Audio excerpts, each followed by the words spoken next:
Former President Trump is set to speak in Alabama tonight after a historic arraignment in the January 6th case. He pleaded not guilty to all charges in a federal courthouse in Washington yesterday. He faces 4 felony counts related to his alleged efforts to stay in power following the 2020 election. The former president criticized the case shortly after his appearance in court. When you look at what's happening, this is a persecution of a political opponent. This was never supposed to happen in America. This is the persecution of the person that's leading by very, very substantial numbers.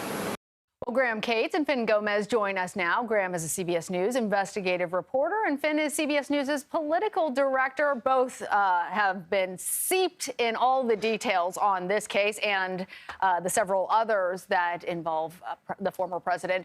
Graham, let's start with you. Walk us through what happened in the courtroom yesterday. Sure. Even before the hearing started, it was evident within the courtroom that this was an extraordinary proceeding. And one of the reasons for that was because in the gallery, sitting with the public, were 6 federal judges. They were all judges who work in that courthouse, who are among those who have handled the 1,000 or so cases related to the deadly January 6th riot, and including one, Amy Berman Jackson, who at one point during a sentencing, without naming Trump, really criticized the leaders who she said egged on the January 6th riots. And so they were there before Trump got in the room, waiting to watch this extraordinary arraignment hearing. And then special counsel Jack Smith came in, flanked by about a dozen prosecutors and investigators. And Trump came in with a few lawyers and his campaign spokesperson.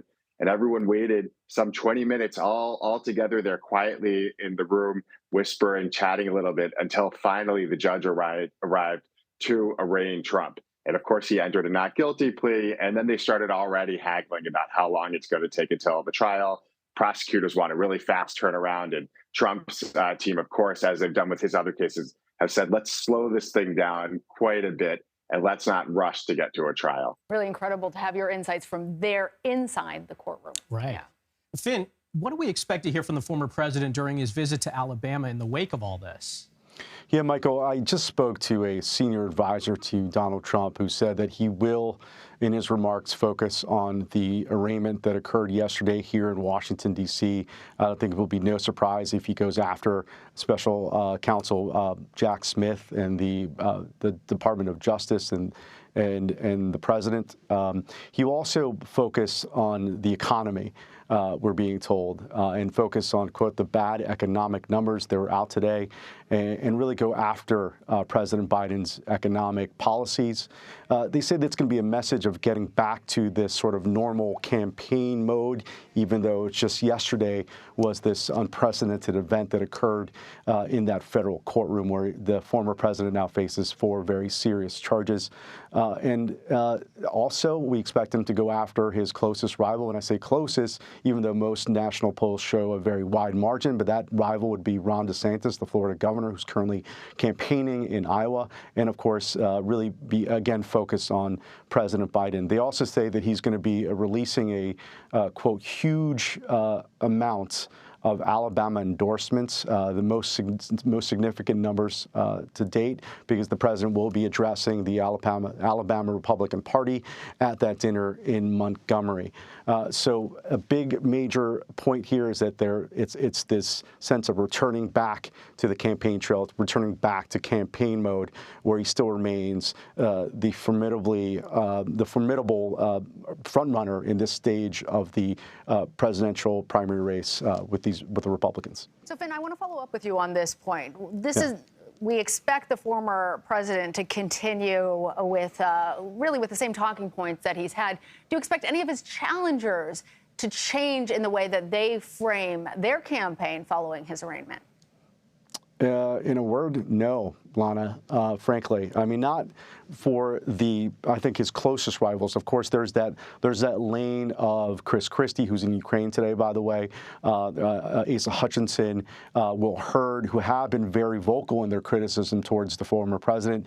But for the rest of the field, they've been more tepid in their response. I spoke to several top senior advisors to rival campaigns yesterday during the arraignment, and they said that there's been Of course, they've said on background because some of them are essentially can't say on the record specifically because of this question that one of them relayed to me is that how do we criticize President Trump, former President Trump, without irking the base, without angering the Republican base voter who has been very supportive. And if you look at these recent poll numbers, Lana, in both national and in these early states, he still holds this very significant lead. And also in this latest polls, you see that the majority of Republican voters have only increased their support as the result, as these investigations continue, as the looming ones in Georgia and other places also